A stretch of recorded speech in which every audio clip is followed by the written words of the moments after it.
হরে কৃষ্ণা। সকল ভক্তবৃন্দের চরণে আমার প্রণাম। আজ আমি কথা বলবো যে কে পরম সুখ প্রাপ্ত হন, কোন মানুষ খুব সুখী হতে পারে। কোথায় বলেছেন ভগবান?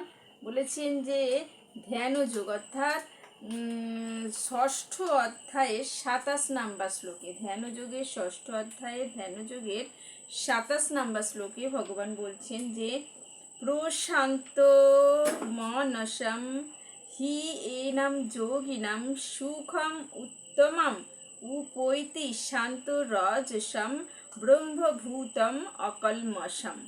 অনুবাদ কি বলছে? বলছে ব্রহ্ম ভাব সম্পন্ন, প্রশান্ত চিত্ত, রজগুণ প্রশমিত ও নিষ্পাপ হয়ে যার মন আমাতে নিবিষ্ট হয় তিনিই পরম সুখ প্রাপ্ত হন। অর্থাৎ ব্রহ্ম ভাব, ব্রহ্মকে ভগবান, ভগবানের ভাবে ভাবিত হয়েছেন যিনি, প্রশান্ত চিত্র, মনকে শান্ত করতে পেরেছেন, এবং রজগুণ প্রশমিত, এবং রজগুণ থেকে তিনি নিবৃত্তি পেয়েছেন ও নিষ্পাপ হয়ে গেছেন। নিষ্পাপ অর্থাৎ পাপ মুক্ত হয়েছেন, যার মন আমাতে নিবিষ্ট হয়। এইগুলো সব থেকে মুক্তি পেয়ে যার মন ভগবানের নিবিষ্ট হয়েছে তিনিই পরম সুখ প্রাপ্ত হন। প্রভুপাদের তাৎপর্য একটু দেখে নেব কি বলেছে। তাৎপর্য বলছে জড় কলুষ থেকে মুক্ত হয়ে ভগবানের অপ্রাকৃত সেবায় সর্বতভাবে নিয়োজিত হওয়াকে বলা হয় ব্রহ্মভূত। তাহলে ব্রহ্মভূত কাকে বলছে? জড় কলুষটা কি? জড় কলুষটা হচ্ছে যে যা কিছু জড় জগতের খারাপ আছে সব কিছু থেকে হচ্ছে কি মুক্ত যে মানুষ, তাকে বলা হচ্ছে জড় কলুষ থেকে মুক্ত। অপ্রাকৃত সেবায় সর্বতভাবে নিয়োজিত হওয়াকে বলা হচ্ছে ব্রহ্মভূত। মদভক্তিম লভতে পরাম। তাহলে এটার অর্থ কি?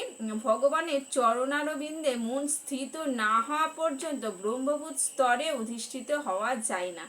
অর্থাৎ ভগবানের চরণে আত্মসমর্পণ যতক্ষণ না আমরা করছি ততক্ষণ কিন্তু আমরা ব্রহ্মভূত অর্থাৎ ভগবানকে জানতেই পারবো না। সবই মন কৃষ্ণ পদারবিন্দয়।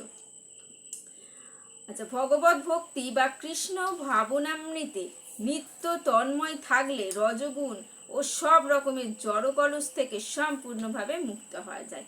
তাহলে একমাত্র আমরা যদি এই জড়জগতের যা কিছু খারাপ সব থেকে নিজেকে নিবৃত্ত নিজেকে সরিয়ে আনতে চাই, তাহলে আমাদের একমাত্র উপায় হচ্ছে ভগবত সেবা, ভগবত ভক্তিতে ভাবিত হয়ে, কৃষ্ণ ভাবনায় ভাবিত হয়ে ভগবানের সেবার সাথে যুক্ত যতক্ষণ না হতে পারছি ততক্ষণ আমরা কিন্তু জড় কলুষ থেকে মুক্ত পাবো না। তাহলে জড় কলুষ থেকে সম্পূর্ণভাবে মুক্ত হওয়ার একমাত্র উপায়, এবং রজগুণ যেটা একটা খারাপ গুণ, ত্রিগুণের মধ্যে রজগুণ একটা খারাপ গুণ, তো সেই গুণ থেকেও আমরা কিন্তু রেহাই পাবো না যতক্ষণ না কৃষ্ণ ভাবনার সাথে আমরা জড়িত